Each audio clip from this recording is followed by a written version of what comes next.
नमस्कार साथियों, कैसे हो? उम्मीद करता हूँ आप सभी बहुत अच्छे होंगे। तो साथियों, आज अपन स्टार्ट करते हैं RPSC second grade 2022 science teacher के लिए बायोलॉजी सब्जेक्ट को मैं यहाँ पे डिस्कस करूँगा। दोस्तों, सबसे पहले तो आपका केमिस्ट्री बाय जेबी सर पर चैनल पर आपका स्वागत है। दोस्तों, अपनी जो बायोलॉजी क्लास है वो chemistry by JB sir channel पे होंगी आरपीएससी सेकंड ग्रेड के लिए। यहाँ पर आपको केमिस्ट्री, बायोलॉजी और फिजिक्स देखने को मिलेगी। तो दोस्तों, अपन आज का सेशन स्टार्ट करते हैं। तो बच्चों देखो, आज अपन बायोलॉजी को डिस्कस करेंगे कि आरपीएससी सेकंड ग्रेड में जो आपके 50 क्वेश्चन बायोलॉजी के आएंगे उनको अपन वन बाय वन हर एक टॉपिक को डिस्कस करके अपना 2022 का ये मिशन रहेगा कि 50 में से 50 क्वेश्चन अपने को सही करने हैं।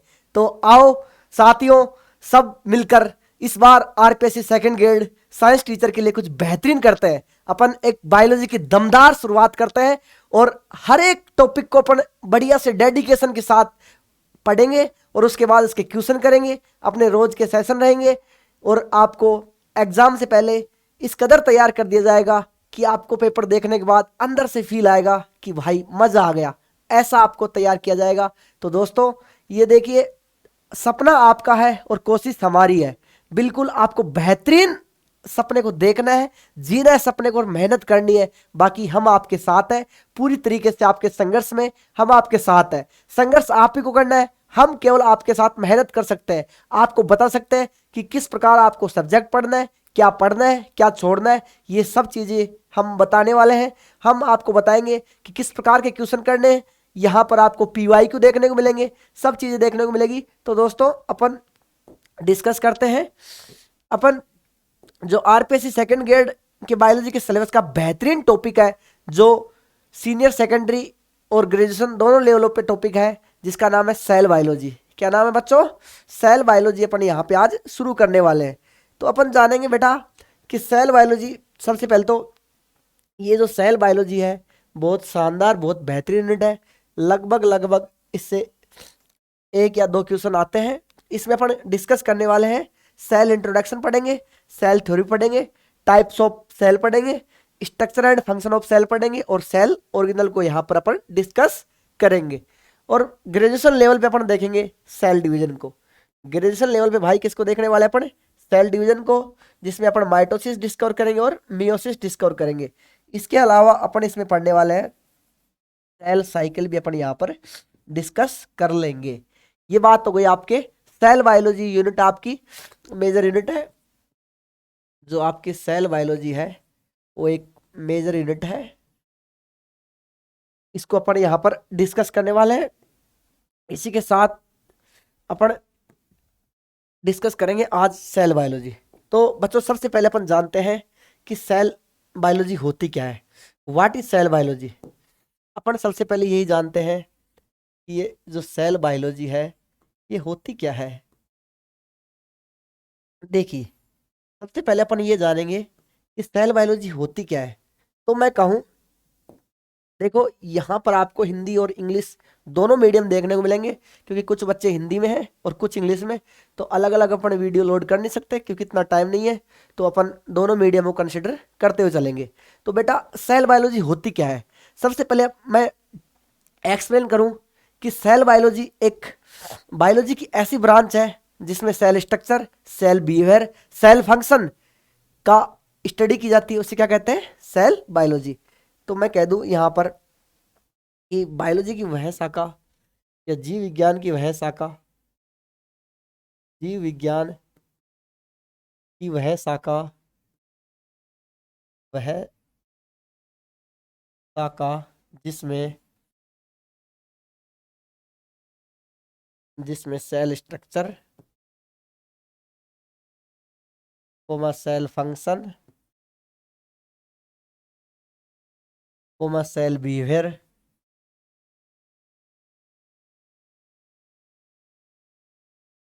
इत्यादि का अध्ययन किया जाता है। अध्ययन किया जाता है, उसे क्या बोलते हैं बेटा जी? सेल बायोलॉजी बोलते हैं। तो देख भाई, सेल बायोलॉजी क्या होती है? जीव विज्ञान की वह शाखा जिसमें सेल स्ट्रक्चर, सेल फंक्शन और सेल बिहेवियर इत्यादि का अध्ययन किया था उसे क्या कहते हैं? Cell biology. तो मैं कह दूं the branch of biology deal with the study of cell structure, cell function, cell behaviour is called cell biology. अब आजकल इसकी जो मॉडर्न ब्रांच है उसका देखो यहां पर डिस्कस करते हैं कि जो सेल बायोलॉजी की जो आजकल मॉडर्न ब्रांच है, जो यहां पर सेल बायोलॉजी की जो आपकी मॉडर्न ब्रांच है उसका क्या नाम है? जो सेल बायोलॉजी की जो मॉडर्न ब्रांच है उसका नाम है साइटोलॉजी। क्या है? साइटोलॉजी। देखो साइटोलॉजी क्या होती है कि साइटोलॉजी में अपन स्टडी करने वाले हैं किसकी? मैं कहूँ साइटोलॉजी में अपन स्टडी करेंगे किसकी? Study of only cell structure. Cell structure. जो साइटोलॉजी मॉडर्न ब्रांच है वो ओनली सेल स्ट्रक्चर की स्टडी करती है, इसलिए क्या पड़ा इसका नाम? साइटोलॉजी नाम पड़ा। ये बात हो गई किसकी? सेल बायोलॉजी की। अब अपन कुछ साइंटिस्टों के नाम यहां पर डिस्कस करते हैं।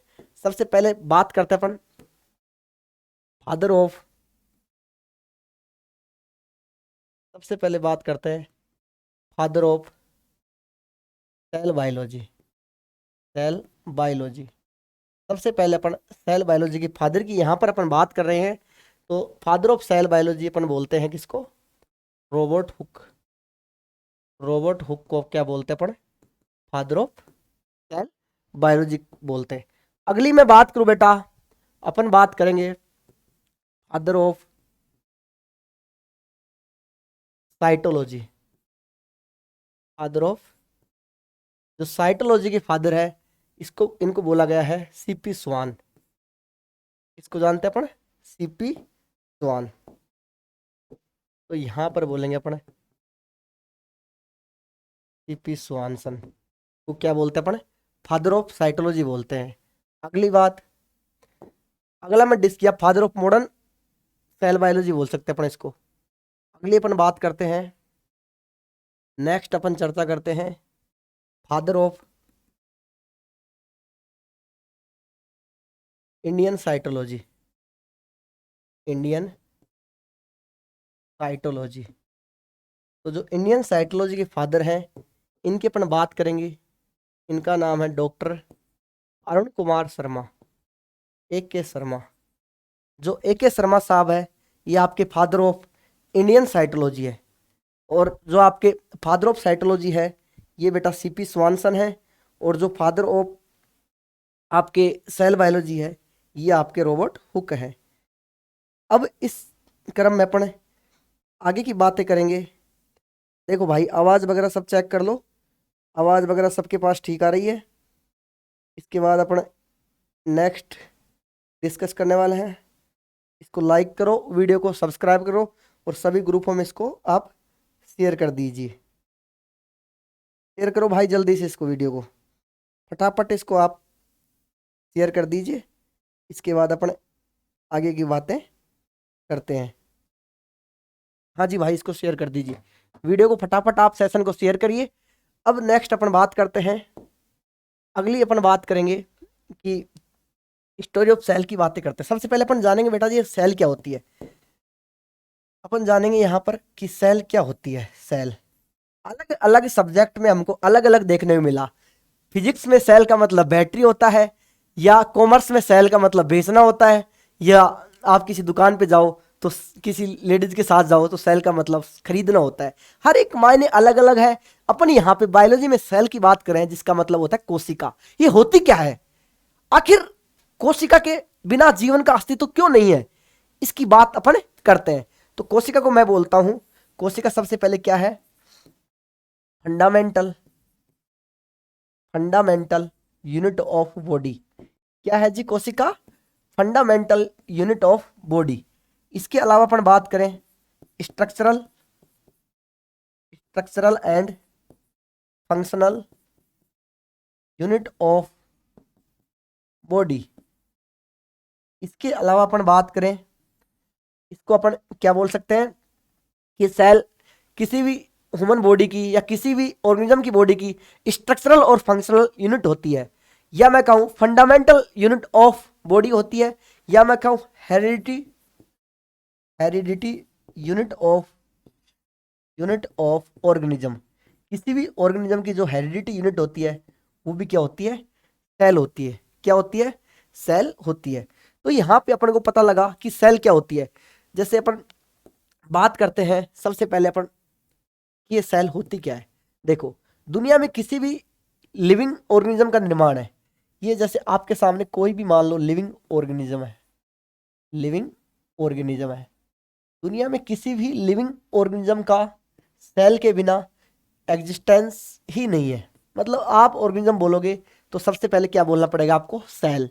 जिस प्रकार से आपको एक कमरा, या मैं कहूं आप जिस कमरे में बैठे हो उस कमरे के फॉर्मेशन या उस कमरे के निर्माण के समय एक एक ब्रिक्स जोड़ी गई थी, तो मैं कह दूं इस कमरे की जो सबसे छोटी यूनिट है, जो सबसे स्मॉलेस्ट यूनिट है, वो क्या है, आप बोलोगे सर ब्रिक्स। उस ईंटों के द्वारा एक एक ईंटों को जोड़ के पूरे के पूरे कमरों की दीवारें तैयार की गई और सारी दीवारें आपस में जुड़ के एक कमरे को डिजाइन किया गया। तो इसी प्रकार से अपन यहाँ से सेल को अपन बोल सकते हैं, सेल को यहाँ से अपन बोल सकते हैं the smallest unit of body. यहाँ से अपन इसको ये भी बोल सकते हैं स्मॉलेस्ट यूनिट ऑफ बॉडी। या एक बात और कह सकते हैं सेल को, the unit of life, the unit of life भी आप इसको बोल सकते हो। अब इसी के साथ अपन नेक्स्ट डिस्कस करते हैं कि किसी भी लिविंग ऑर्गेनिज्म या लिविंग बॉडी का सेल के बिना अस्तित्व ही नहीं है। मैं कह दूं यहां से किसी भी जीव का कोशिका के बिना, कोशिका या मैं कह दूं सेल के बिना स्वतंत्र अस्तित्व नहीं होता। तो आज अपने को एक बात यहां से पता लगी कि अपन जीव बोलेंगे तो जीव बोलने से पहले अपने को बोलना पड़ेगा कि अपन ये कह सकते हैं कि जीव है तो उसमें क्या होगी बेटा जी, कोशिका होगी। क्या होगी, कोशिका होगी। अब देखो, जैसे मान लो अपन के ह्यूमन बॉडी का निर्माण करना है, तो सबसे पहले देखो कैसे कैसे बनी सेल, इस सेल का फॉर्मेशन कैसे हुआ, इसकी अपन बात यहां पर करने वाले हैं।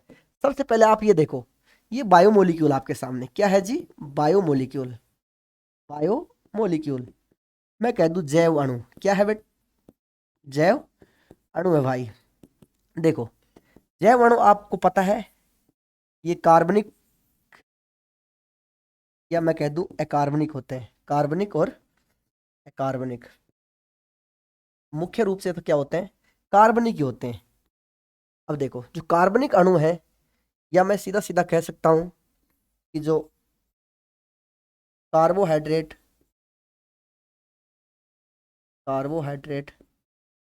प्रोटीन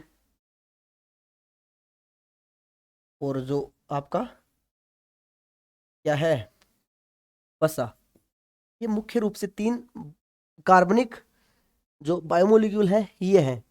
अब देखिए कार्बनिक जो बायोमोलिक्यूल हैं, इनसे इनके जुड़ने से आपस में क्या बना, सेल का फॉर्मेशन हुआ। इसका फॉर्मेशन हुआ भैया जी, यहां से सेल बनी। बायोमोलिक्यूल के आपस में रिएक्शन करने से किसका फॉर्मेशन हुआ, सेल का फॉर्मेशन हुआ। यहां से सेल बनी और सेल आगे चल के क्या बनाती है, सेल आगे चल के फॉर्म करती है किसको, टिश्यू को। सेल आगे चल के किसको फॉर्म करती है, टिश्यू को फॉर्म करती है। और यहां से जो टिश्यू है ये फॉर्म करता है किसको, यहां से आपके अलग अलग टिश्यू से क्या बनेगा, टिश्यू सिस्टम बनेगा। क्या बनेगा, टिश्यू सिस्टम बनेगा। और अलग अलग टिश्यू सिस्टम के फॉर्म होने से क्या बनेगा जी भैया जी, ऑर्गन बनेगा। क्या बनेगा, ऑर्गन बनेगा। क्या बना, ऑर्गन। और अलग अलग ऑर्गन के आपस में ऑर्गन सिस्टम। क्या बना जी, ऑर्गन सिस्टम। यहां से क्या बना, ऑर्गन सिस्टम। और ऑर्गन सिस्टम से अलग अलग ऑर्गन सिस्टम से ही क्या डिजाइन तैयार होगा, आपका बॉडी या मैं कह दूं ऑर्गेनिज्म। क्या बनेगा जी, यहां से आपको बॉडी मिलेगी। तो यहां से मैं कह सकता हूं कि जो कार्बनिक मॉलिक्यूल है या जो बायोमोलिक्यूल है, उनके आपस में रिएक्शन करने से सेल का फॉर्मेशन हुआ और सेल से टिश्यू बना, टिश्यू से टिश्यू सिस्टम बनेगा, टिश्यू सिस्टम से ऑर्गन और ऑर्गन सिस्टम से बॉडी बनेगी। इस प्रकार से आपके जो अपन कह सकते हैं कि जो स्मॉलेस्ट यूनिट है, स्मॉलेस्ट यूनिट इसलिए किसको बोला गया है, सेल को बोला गया है। सेल ही वो यूनिट होती है जो टिश्यू या ऑर्गन इत्यादि को फंक्शन करने के लिए मतलब क्या बोलते हैं इंड्यूस करती है, या सेल ही सारे फंक्शन परफॉर्म करती है, अपन ऐसा भी कह सकते हैं। तो यहां से अपने को पता लगा कि जो मुख्य रूप से 3 बायोमोलिक्यूल, कार्बोहाइड्रेट, प्रोटीन और जो आपका फैट है, इसमें कुछ एक जो एंजाइम वगैरह आपके उनमें इनऑर्गेनिक भी यूज होते हैं। अब देखिए, अब अपन नेक्स्ट अपन बात करते हैं, अगली अपन यहां से चर्चा करने वाले हैं।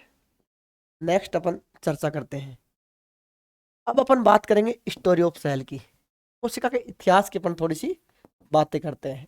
स्टोरी ऑफ सेल, थोड़ी सी अपन सेल स्टोरी की अपन यहां से चर्चा करते हैं। सबसे पहले देखिए, बात है 1665 की, 1665। किसमें कौन आया, इसमें आया रॉबर्ट हुक। कौन आया जी, रॉबर्ट हुक। रॉबर्ट हुक ने सबसे पहले यहां पर सेल को डिस्कवर किया, या मैं कह दूं सर्वप्रथम सर्वप्रथम कोशिका को खोजा, सर्वप्रथम कोशिका को खोजा, या मैं कह सकता हूं कि सर्वप्रथम जीवित कोशिका को खोजा। सॉरी, सर्वप्रथम निर्जीव कोशिका को खोजा, सर्वप्रथम निर्जीव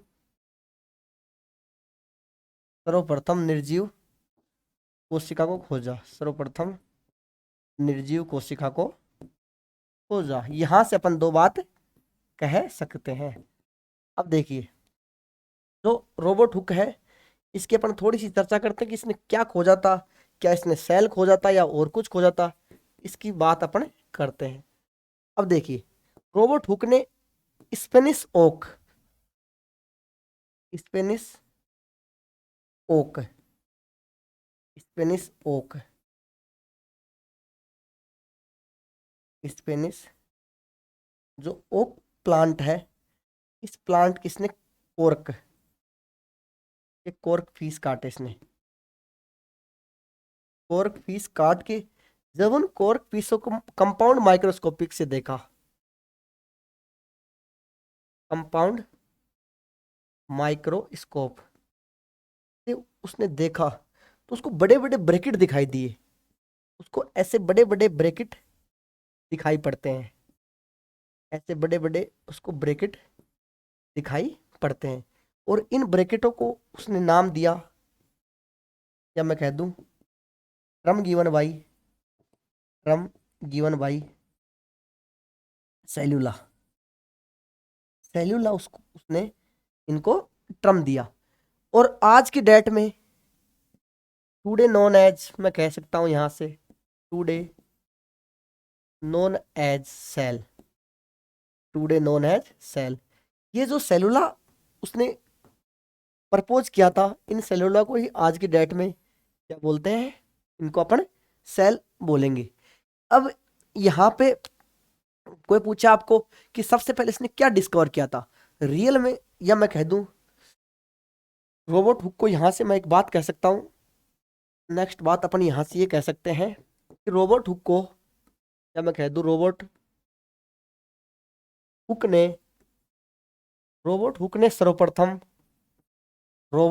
सर्वप्रथम भाई इसने कोशिका को नहीं खोजा था, सर्वप्रथम कोशिका भित्ति को देखा। इसको जो बड़े बड़े ब्रैकेट दिखाई दिए, वो क्या दिखाई दिए, कोशिका भित्ति दिखाई दी। यहां से अपन ये बात बोल सकते हैं कि रोबोट साहब ने को क्या दिखाई दिए, बड़े बड़े जो ब्रैकेट दिखाई दिए, और रियल में क्या थी, सेल वॉल, क्या थी, सेल वॉल। अब नंबर 2 अपन बात करते हैं, ये तो बात हो गई नॉन लिविंग सेल की। बात है 1674 की, सर आए Anton van Leeuwenhoek, Anton van Leeuwenhoek, Anton van Leeuwenhoek. इन्होंने डिस्कवर किया लिविंग सेल को। मैं बोल सकता हूं यहां से firstly discovered by living cell, living cell.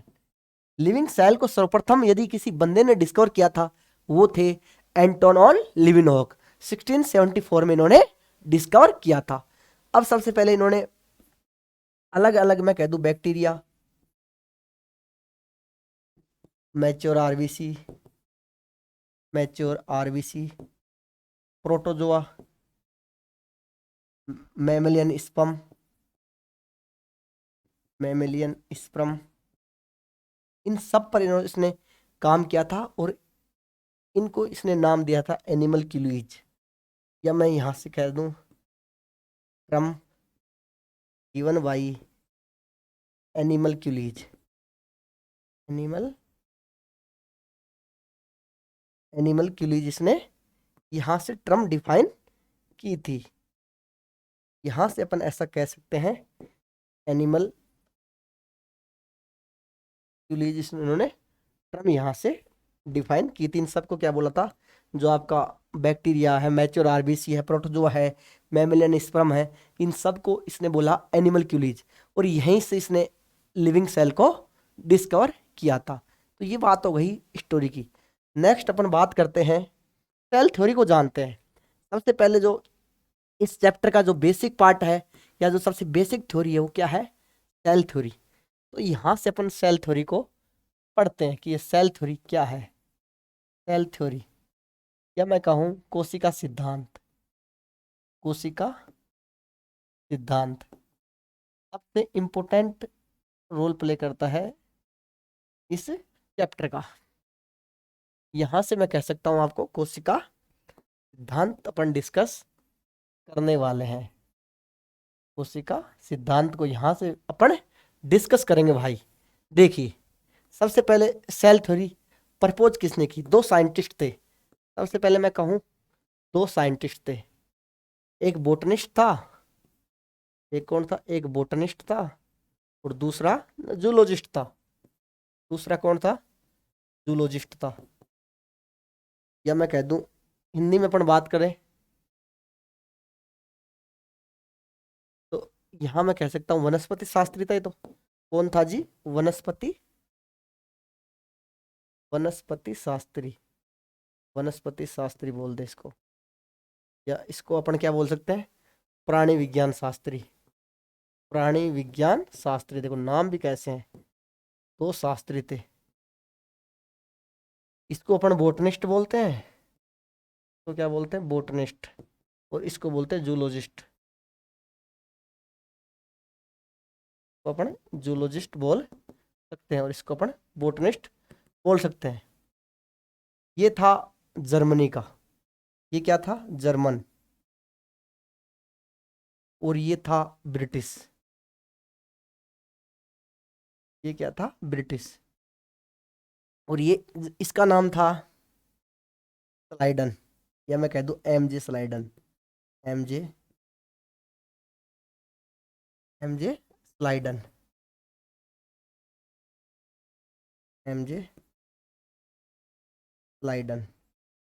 MJ स्लाइडन, और इसका नाम था स्वान, सीपी स्वान मैं बोल दूं, सीपी स्वानसन, या इसको अपन सीपी स्वान के नाम से भी जानते हैं। ये आया था 1838, ये आया था 1839, और दोनों ने साथ मिलकर थ्योरी प्रपोज की थी। इसका नाम क्या है, सेल थ्योरी। इसका नाम क्या है, सेल थ्योरी। सबसे पहले जो आपके स्लाइडन साहब थे उन्होंने क्या बात बोली, और जो स्वान साहब थे उन्होंने क्या बात बोली। सबसे पहले अपन बात करते हैं जो आपका एमजे स्लाइडन है, एमजे स्लाइडन, इन्होंने काम किया किसके ऊपर, पादप पर प्रयोग किए, पादप पर प्रयोग किए। एक्सपेरिमेंट किस पे, किसने, पादप पर प्रयोग किया, और बोला कि पादप वह इसके उत्पाद कोशिकाओं से मिलकर बने होते हैं, कोशिका से मिलकर बने होते हैं, मिलकर बने होते हैं। ये बात इन्होंने बताई, या मैं कह दूं कि plant tissue and form cell किससे मिलके बने होते हैं? सेल प्रोडक्ट ऑफ सेल से मिलकर बने होते हैं। और जो आपके दूसरे सीपी स्वान थे, सीपी स्वान, इन्होंने बात बोली, इन्होंने जंतुओं पर प्रयोग किए। किस पर प्रयोग किए इन्होंने? जंतुओं पर प्रयोग किए। और जंतुओं पर प्रयोग करने के बाद इन्होंने बोला, इन्होंने एक चीज सबसे पहले तो क्या इनको दिखी, इनको जंतु कोशिका में कोशिका भित्ति एब्सेंट मिली। इनको जंतु कोशिका में, जंतु कोशिका में कोशिका भित्ति, कोशिका भित्ति अनुपस्थित, अनुपस्थित मिली। इसके बाद इन्होंने स्टेटमेंट दिया कि जंतुओं में ऊतक कोशिकाओं से मिलकर बने होते हैं। या मैं कह दूं, यहाँ पे अपन एक बात, यहाँ पे अपन बोल सकते हैं, पादपों में पादप ऊतक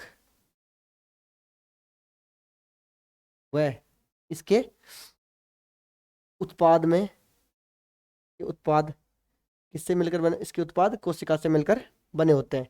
यहाँ पर अपन ये कह सकते हैं कि जंतु, यहाँ पर अपन ये कह सकते हैं कि जंतु ऊतक, जंतु ऊतक व इसके उत्पाद, इसके उत्पाद कोशिका से मिलकर बने होते हैं, कोशिका से मिलकर बने होते हैं, मिलकर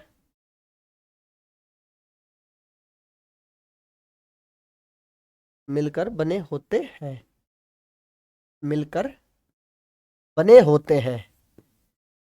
मैं यहां से कह सकता हूं कि क्या बोलते हैं, animal tissue formed product and product of cell. कि एनिमल टिश्यू किससे फॉर्म होते हैं? सेल या उसके प्रोडक्ट से फॉर्म होते हैं, ये बात यहाँ पर। और बाद में इसने कुछ टाइम के बाद इसने पादप पे भी काम किया। कुछ समय पश्चात, कुछ समय पश्चात, कुछ समय पश्चात इसने पादप पे काम किया। किस पे प्रयोग किए? पादपों पर प्रयोग किए, पादपों पर प्रयोग किए। और उसके बाद इन्होंने इस स्टेटमेंट को बदला। स्टेटमेंट को क्या बोला कि जंतु एवं पादप, जंतु व पादपों में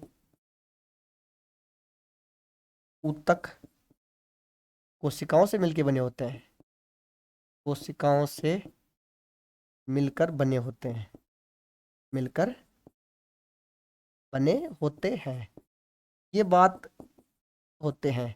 ये दोनों साइंटिस्टों ने, इसने पादप पर एक्सपेरिमेंट किया, इसने जंतु पर एक्सपेरिमेंट किया। इन्होंने पादपों के लिए स्टेटमेंट फॉर्म किया, इन्होंने जंतुओं के लिए स्टेटमेंट फॉर्म किया। और इसके बाद इन्होंने एक कंबाइंड स्टेटमेंट भी इन्होंने दिया था। आजकल की बुकों में तो इसका कोई जिक्र नहीं है, पुरानी किताबों में ये आपको देखने को मिलता है। अब यहाँ से अपन की पॉइंट की बात करते हैं कि सेल थ्योरी के क्या क्या पॉइंट निकल के आए सामने। लोगों के सामने जब सेल थ्योरी दोनों ने मिला के रखी तो अपन बात करते हैं की पॉइंट ऑफ सेल थ्योरी। की पॉइंट ऑफ सेल थ्योरी, यहाँ पर सेल थ्योरी के क्या क्या की पॉइंट सामने निकल के आए। तो अपन सबसे पहला जो पॉइंट है सेल थ्योरी का, उसकी बात करते हैं। सेल थ्योरी का जो सबसे पहला पॉइंट है कि सभी जीव, सभी जीव कोशिका व इसके उत्पादों से मिलके बने होते हैं। सभी जीव कोशिका व इसके उत्पादों से मिलकर बनते हैं, से मिलकर बने होते हैं, बने होते हैं, बने होते हैं। जो बाद में सेल थ्योरी का पहले स्टेटमेंट था, पहले तो बोल रहा था ना कि पादप ऊतक या इसके जो उत्पाद है वो किससे बने हैं? कोशिका से। यहाँ पर क्या बोला कि जंतु और इसके जो जंतु ऊतक और इसके जो उत्पाद हो किससे मिलकर बने हैं? कोशिका से। बाद में बोला कि जंतु या सभी जीव कोशिका और इसके उत्पादों से मिलकर बने होते हैं। इसका जो एक्सेप्शन निकल के आया, जो इसका अपवाद निकल के आया, वो निकल के आया वायरस। वायरस सजीव एवं निर्जीव के बीच की कड़ी होता है। वायरस सजीव व निर्जीव के मध्य योजक कड़ी होता है।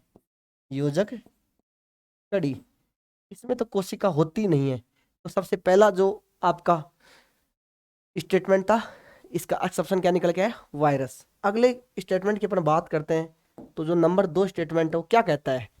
नंबर 2 स्टेटमेंट कहता है कि जैसे मान लो एक कोशिका है कि ये क्या है? कोई भी सेल है। ये कोई भी क्या है? सेल।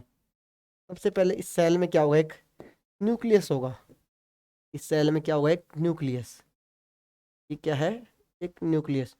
न्यूक्लियस के बाहर क्या भरा होगा? प्रोटोप्लाज्म। प्रोटोप्लाज्म भरा होगा। और इस प्रोटोप्लाज्म को एक बाउंड करके रखेगी एक क्या? Cell membrane.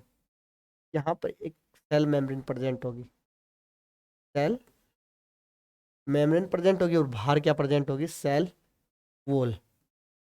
ये आपका सेकंड स्टेटमेंट है कि कोई भी कोशिका में एक न्यूक्लियस और उस न्यूक्लियस के चारों ओर प्रोटोप्लाज्म, और उस प्रोटोप्लाज्म एक परिबद्ध रहता है किससे? सेल मेम्ब्रेन से। और सेल मेम्ब्रेन के बाहर क्या होती है? Cell wall. ये एक कोशिका की खास बात होती है। लेकिन इसके अपवाद आपके सामने निकल के आए। आपका अपवाद निकल के आए। सबसे पहले बात करते हैं। ये कह रहा है कि सर एक न्यूक्लियस प्रेजेंट होना चाहिए। सर जो परिपक्व आरबीसी आपकी, परिपक्व आरबीसी और जो चालनी नलिका है, चालनी नलिका, इन दोनों में तो न्यूक्लियस होता ही नहीं। इन दोनों में तो क्या होता है? Nucleus are absent. Nucleus are absent. Nucleus क्या होता है? इनमें एब्सेंट होता है। इसके बाद अपन बात करते हैं कि जो आपका यू बैक्टीरिया है। इसके बाद अपन बात करते हैं eubacteria, BGA, eubacteria और बीजीए।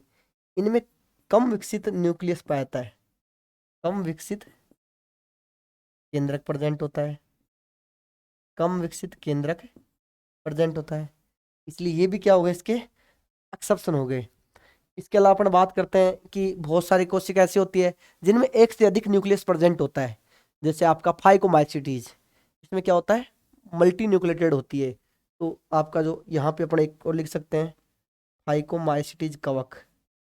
फाइकोमाइसीटीज, फाइकोमाइसीटीज कवक, इनमें क्या होता है? मल्टी न्यूक्लिएटेड या बहुकेंद्रित या बहुकेंद्रक अवस्था देखने को मिलती। इसलिए ये भी क्या होगा? इसका अपवाद हो गया।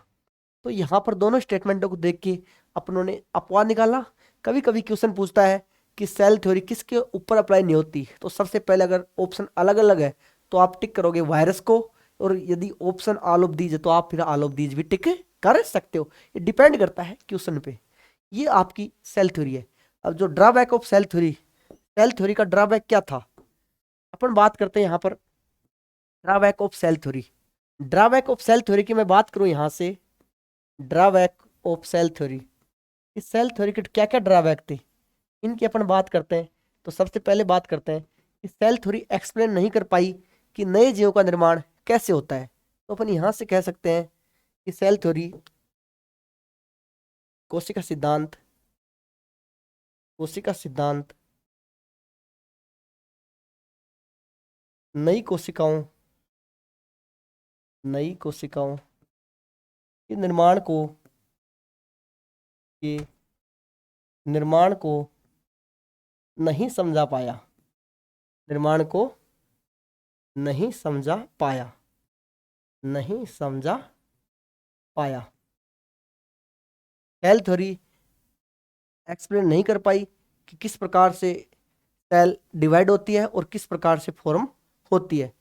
तो इसके लिए नेक्स्ट थ्योरी प्रपोज हुई जिसको आप मॉडर्न सेल थ्योरी बोलते हो, वो प्रपोज की रुडोल्फ विर्ट्जो। तो यहां से अपन बात कर सकते हैं, यहां से अपन बात कर सकते हैं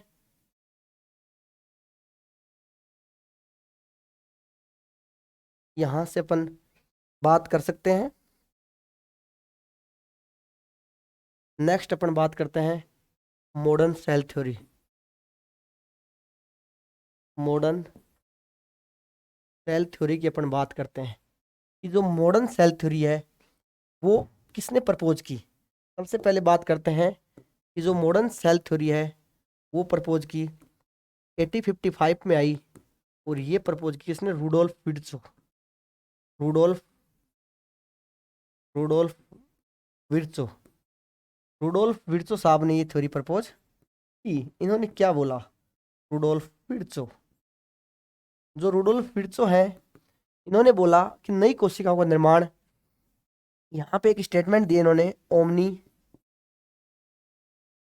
ओमनी ई सेलुला, ओमनी सेलुला ई सेलुलाई, इन्होंने स्टेटमेंट दिया ओमनी सेलुला ई सेलुला ई सेलुला।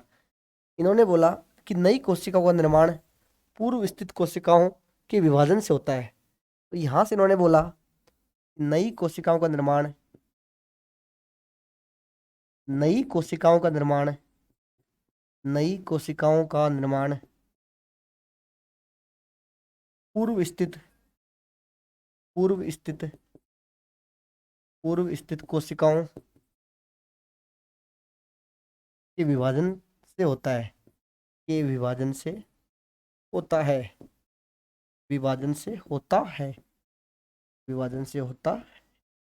तो यहां से इन्होंने क्या बोला, या मैं इनकी बात का पोस्टमार्टम करूं, इन्होंने बोला कि मान लो ये सेल है, ये जब डिवाइड करेगी, इससे दो सेल बनी, फिर से क्या करेंगे, डिवाइड, तो ये जो न्यू सेल है, ये आपके सामने जो न्यू सेल फॉर्म हुई है, ये जो न्यू सेल फॉर्म हुई है, ये प्री एग्जिस्टिंग सेल से फॉर्म हुई है।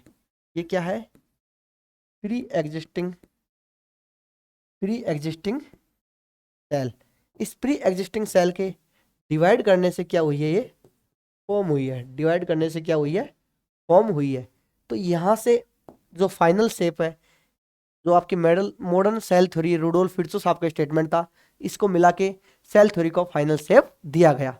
तो यहाँ से अपन एक बात और कह सकते हैं, एक कभी कभी क्वेश्चन पूछ लेता है कि modified cell theory, modified cell theory किसने प्रपोज की। देखो मॉडिफाइड सेल थ्योरी इसी को बोलते हैं, और ये दी थी किसने, रूडोल्फ विर्ट्जो ने, किसने दी थी, रूडोल्फ विर्ट्जो साहब ने ये सेल थ्योरी यहाँ से प्रपोज की। ये बात हो गई आपकी सेल थ्योरी की। नेक्स्ट अपन बात करते हैं, अगली अपन चर्चा करते हैं, यहां से अपन बात करते हैं टाइप्स ऑफ सेल की बात करते हैं। यहां से अपन बात करेंगे टाइप्स ऑफ सेल की, यहां पे अपन चर्चा करेंगे। सबसे पहले अपन बात करेंगे on the basis of number, on the basis of number के आधार पे अपन क्या करेंगे, क्लासिफाई करेंगे। और इसके बाद अपन बात करेंगे on the basis of, on the basis of nucleus, on the basis of nucleus. Number के आधार पे अपन यहाँ पर सबसे पहले मैं कहूँ कि नंबर के आधार पे दो प्रकार से इसको डिफाइन करते हैं। सबसे पहले आता है आपका यूनिसेलुलर, यूनिसेलुलर। इसके बाद आता है आपका मल्टी सेलुलर, मल्टी सेलुलर। तो जो यूनिसेलुलर है आपका, वो क्या कहता है, यूनिसेलुलर कहता है इसमें एक सेल प्रेजेंट होती है, एक सेल प्रेजेंट, एक सेल प्रेजेंट होती है, एक सेल प्रेजेंट। और यहां पर जो आपका मल्टी सेलुलर है, इसमें क्या होगा, एक से अधिक सेल प्रेजेंट होती है। इसके एग्जाम्पल की अपन बात करें तो जो यूनिसेलुलर का एग्जाम्पल आता है आपका, एग्जाम्पल की बात करते हैं तो इसका एग्जाम्पल आपका आता है मोनेरा। कि मोनेरा में जो आती है वो क्या आती है, एक कोशिकी या यूनिसेलुलर सेल आती है। या इसमें इसमें अपन बात कर लेते हैं कि जो आपका अम्बीबा या पैरामीशियम, पैरामीशियम, ये भी क्या है, यूनिसेलुलर। ये बात हो गई किसकी, इसकी। एक मिनट, ये मोनेरा में सबसे पहले अपन नॉर्मली अपन यूनिसेलुलर के अगर मोटे मोटे तौर पे बात करें तो जो आपका एम्बीबा और जो पैरामीशियम है क्या है, यूनिसेलर। और मल्टी सेलर में क्या आते हैं, अधिकतर जंतु व पादप, अधिकतर जंतु व पादप आपके आते हैं। कि मोनेरा में कुछ एक आपके, मैं कह दूं कि बहुकोशिकीय भी आ सकते हैं, लेकिन यहाँ पे अपन मोटे मोटे तौर पे अपन बात कर रहे हैं। On the basis of nucleus के आधार पे दो प्रकार की होती है, एक होती है आपकी प्रोकैरियोट्स, प्रोकैरियोटिक, और दूसरी होती है आपकी यूकैरियोटिक, यूकैरियोटिक, यूकैरियोटिक। अब देखो प्रोकैरियोट्स की अपन बात करेंगे। प्रोकैरियोट्स का मतलब क्या होता है, अल्प विकसित केंद्रक, अल्प विकसित केंद्रक। इसमें क्या देखने को मिले आपको, अल्प विकसित केंद्रक देखने को मिलता है। और जो यूकैरियोटिक है इसमें आपको बहुविकसित बहुविकसित केंद्रक देखने को मिलता है, बहुविकसित केंद्रक देखने को मिलता है। या मैं कह सकता हूँ बहुविकसित या अधिक विकसित बोल सकते हैं इसको अपने। बेस्ट नाम क्या रहेगा, अधिक विकसित, अधिक विकसित यहाँ पर अपने हिंदी में इसको बोल सकते हैं, अधिक विकसित केंद्रक देखने को मिलता है। अब मैं इसके एग्जाम्पल की बात करूं तो इसका एग्जाम्पल अब आएगा, इसमें आपका पूरा का पूरा क्या आएगा, मोनेरा। क्या आएगा, मोनेरा। मोनेरा क्या आपका प्रोकैरियोटिक। यहाँ पे क्या आएगा आपका प्रोटिस्टा, या मैं कह दूं आपका कवक, और आपका पादप, और आपका जंतु। ये सारे के सारे जो जगत है ये यहाँ पर आ गए। और यहाँ पे आपका क्या आया, एक मिनट भाई ये क्या हो रहा है, इसको अभी सही करते हैं लो। ये आपकी, ये भी क्या है और ये भी क्या है, ये आपके जगत है। जो RH विटिकर साहब ने 5 किंगडम दे रखे हैं उनके हिसाब से क्या है, जगत है। आज के सेशन को अपन यहीं तक रखते हैं। अब आज अपन ने जो पढ़ा है इसके अपन क्वेश्चन डिस्कस करते हैं। तो आओ बच्चों आज अपन अब इसके 1 बाय 1 करके क्वेश्चन डिस्कस करते हैं। देखिए सबसे पहले अपन यहाँ पर क्वेश्चन डिस्कस करते हैं, यहाँ पर अपन क्वेश्चन डिस्कस करते हैं। देखिए आज का जो अपने सेशन लिया है, इस सेशन के क्वेश्चन डिस्कस करते हैं। और बहुत आराम से, बहुत पैसेंस के साथ आपको क्वेश्चन करने हैं। जो आपको थ्योरी पढ़ने को मिले उसके बाद आपको बढ़िया से क्वेश्चन अटेम्प्ट करने हैं। देखिए सबसे पहला क्वेश्चन है कि सेल इज द, सेल क्या होती है, सेल क्या होती है, स्मॉलेस्ट यूनिट होती है, बिल्कुल सही बात है। स्ट्रक्चरल यूनिट, ये भी बात सही है। फंक्शनल यूनिट अभी पढ़ा है भाई कि फंक्शनल यूनिट भी होती है। तो अपने को बढ़िया जो ऑप्शन देखने को मिलेगा वो क्या होगा, ऑल ऑफ दीज। तो इसका क्या आंसर मिला अपने को, ऑल ऑफ दीज। अगला क्वेश्चन मैं डिस्कस करता हूं। क्वेश्चन नंबर 2 है कि cell theory is not apply for, कोशिका सिद्धांत किसके ऊपर लागू नहीं होता। देखो भाई अभी तो पढ़ा है अपन ने कि अगर चारों ऑप्शन अलग अलग है तो फिर किसको टिक मारोगे, वायरस को। किसको टिक मारोगे जी, वायरस को। वैसे जो अप्लाई तो अपन बैक्टीरिया, बीजीए, माइकोप्लाज्म के लिए भी नहीं होता, लेकिन बेस्ट बायोलॉजी में हमेशा सेलेक्ट किया जाता है बेस्ट आंसर। और इसका बेस्ट आंसर क्या है जी, वायरस। क्या है जी, वायरस। तो यहां से आपका ए ऑप्शन टिक होता है। नेक्स्ट क्वेश्चन नंबर 3 की बात करते हैं अपन। 3 नंबर क्वेश्चन है वो कह रहा है कि cell theory is not apply for, कोशिका सिद्धांत लागू नहीं होता। फिर से क्वेश्चन देखो भाई, virus, bacteria, RBC, BGA, mycoplasma और ऑल ऑफ दीज। तो यहां पर आंसर भाई अभी तो बात किया है, आंसर क्या जाएगा जी, ऑल ऑफ दीज। अगली बात करते हैं क्वेश्चन नंबर 4। क्वेश्चन नंबर 4 बहुत बढ़िया क्वेश्चन है। ये कह रहा है कि सेल थ्योरी प्रपोज्ड बाय, कोशिका सिद्धांत किसने प्रस्तावित किया। देखिए कोशिका सिद्धांत स्लाइडन एवं स्वान ने प्रस्तावित किया। यहां से इसका आंसर क्या आ गया जी, ए। अगले क्वेश्चन की अपन बात करते हैं। क्वेश्चन नंबर 5, क्वेश्चन नंबर 5 को अपन डिस्कस करते हैं। क्वेश्चन नंबर 5 अपने को कह रहा है कि who firstly discover the living cell, जीवित कोशिका को सर्वप्रथम किसने खोजा। बात कर रहे हैं भाई किसकी, जीवित कोशिका की। तो जीवित कोशिका को सबसे पहले किसने खोजा, एंटन और लिविनोक साहब ने। तो यहां पे ऑप्शन क्या गया इसका, ए, एंटन और लिविनोक। अगला क्वेश्चन है modern cell theory propose by, आधुनिक कोशिका सिद्धांत किसने प्रपोज किया? ओमनी सेलुलाई सेलुलाई किसने दिया? तो अपन बोलेंगे यहां पर रुडोल्फ विर्चो। किसने दिया? रुडोल्फ विर्चो ने यहां पे ओमनी सेलुलाई सेलुलाई क्या किया? प्रपोज किया। अपन यहां पर सी की बात कर सकते हैं। अगली बात करते हैं क्वेश्चन नंबर 7। क्वेश्चन नंबर 7 बहुत बेहतरीन क्वेश्चन है। क्वेश्चन क्या कह रहा है कि हु डिस्कवर्ड द सेल इन 6065 कि 6065 में कोशिका सिद्धांत किसने खोजा? ओहो भाई अभी तो बात की है, रॉबर्ट हुक। किसने खोजा? रॉबर्ट हुक ने खोजा। 6065 में रॉबर्ट भाई साहब ने क्या दिया था और एंटोन लिविनोक साहब ने 6074 में प्रपोज किया था। तो इसका आंसर क्या गया? ए। अगली बात करते हैं who propose the theory that cell arise only from the pre existing cell नई कोशिकाओं का निर्माण पूर्व स्थित कोशिकाओं से होता है। यह स्टेटमेंट किसका था? ओमनी सेलुलाई सेलुलाई किसने दिया था?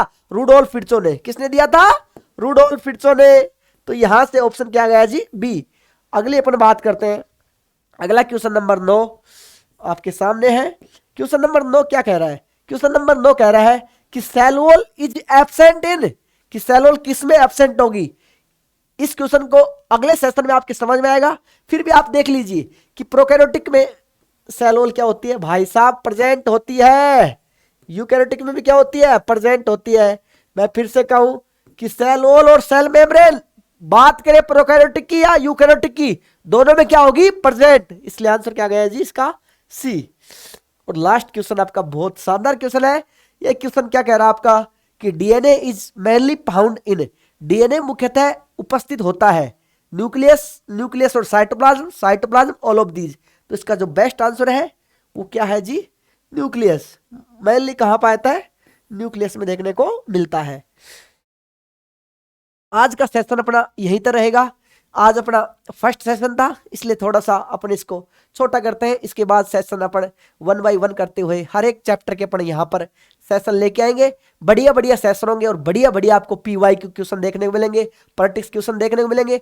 चैनल से जुड़े रहिए, सब्सक्राइब करिए और अपने जानकार और अपने दोस्तों को बताना ना भूलें। अगर आपको मजा आए तो अपने मिलने वालों को भी बताइए। और यहाँ से आप बायोलॉजी को बहुत बेहतरीन कर सकते हैं। अपने को सीखना है, सीख के अपन 1 महीने में इतनी तैयारी करनी है कि अपन RPSC सेकंड ग्रेड में सिलेक्ट हो सके। आपने जो तैयारी की हुई है आपकी फर्स्ट ग्रेड की, उसको आपको कंटिन्यू कर देना है। वो जो आपके पास फिर से नए नोट्स आप चाहो तो बढ़ा सकते हो, अदरवाइज आपको नए नोट्स बनाने की कोई आवश्यकता नहीं है। जो पुराने नोट्स हैं उनको बढ़िया से पढ़ो, साथ में आप NCERT पढ़ो। 11th 12th की NCERT आप बढ़िया से तैयार करो और इसके बाद आप क्वेश्चन प्रैक्टिस कर सकते हो। और मिलते हैं अगले सेशन में। धन्यवाद, बने रहिएगा। चैनल को सब्सक्राइब करना ना भूले। ठीक है बेटा।